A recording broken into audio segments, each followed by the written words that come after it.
அன்புள்ளம் கொண்ட எல்லா தமிழ் மக்களுக்கும் வணக்கம். இன்று நாட்டில் நடந்த முக்கிய நிகழ்வுகள் என்னவென்று ஒவ்வொன்றாக பார்ப்போம் வாருங்கள்.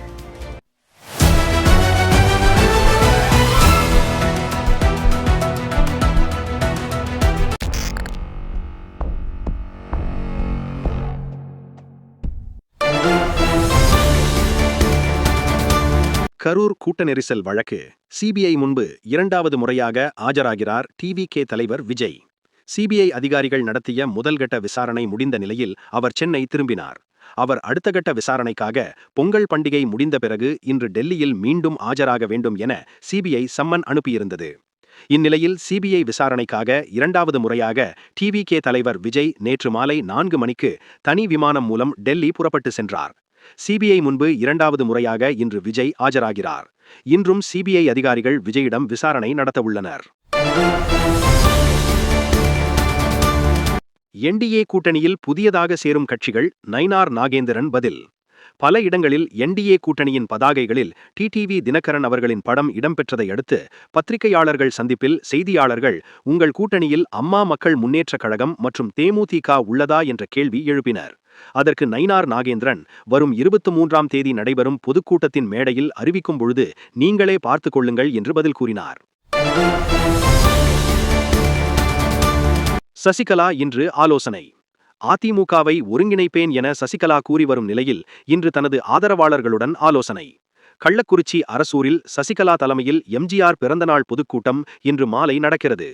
பொதுக்கூட்டத்தில் தனது நிலைப்பாடு குறித்து அறிவிக்க உள்ளதாகவும் தகவல். விரைவில் கூட்டணி குறித்து அறிவிப்பு. ஓட்டு வாங்குவதற்காக எதை வேண்டுமானாலும் சொல்லலாம். எடப்பாடி அறிவித்த தேர்தல் வாக்குறுதி குறித்து ராமதாஸ் விமர்சனம். கூட்டணி பற்றியும் விரிவாக இந்த நிர்வாக குழுவில் பேசினோம். சீக்கிரமே ஒரு நல்ல முடிவை உங்களுக்கு அறிவிப்போம். பாமக அமைக்கும் கூட்டணி மிகப்பெரிய வெற்றி கூட்டணியாக அமையும். 3 நாள் பயணமாக தமிழ்நாடு வருகிறார் பியூஷ் கோயல். மத்திய அமைச்சரும் தமிழக பாஜக தேர்தல் பொறுப்பாளருமான பியூஷ் கோயல் ஜனவரி 21ஆம் தேதி 3 நாள் பயணமாக தமிழ்நாடு வருகிறார். ஜனவரி 22ஆம் தேதி அதிமுக பாஜக தேர்தல் கூட்டணி ஒப்பந்தம் கையெழுத்தாகிறது. மற்ற கட்சிகளுடனும் கூட்டணி ஒப்பந்தம் கையெழுத்தாகி இருப்பதாக தகவல்.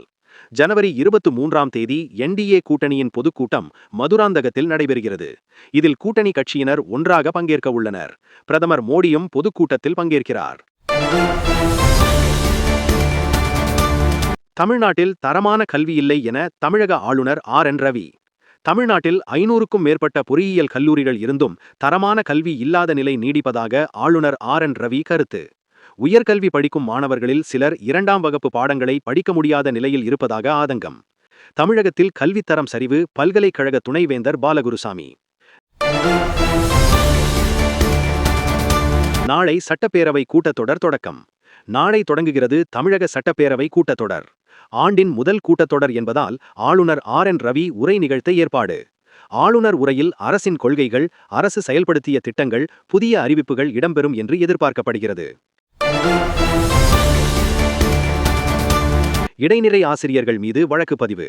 சமவேலைக்கு சம ஊதியம் கேட்டு நேற்று 24வது நாளாக இடைநிலை ஆசிரியர்கள் போராட்டம் நடத்திய நிலையில் 400 பேர் மீது வழக்கு பதிவு.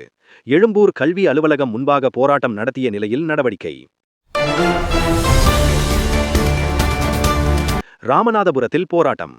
சாதி சான்றிதழ் கோரி ராமநாதபுரம் மாவட்ட ஆட்சியர் அலுவலகத்தை அதிகாலையிலேயே ஆயிரக்கணக்கான பொதுமக்கள் முற்றுகையிட்டதால் பரபரப்பு.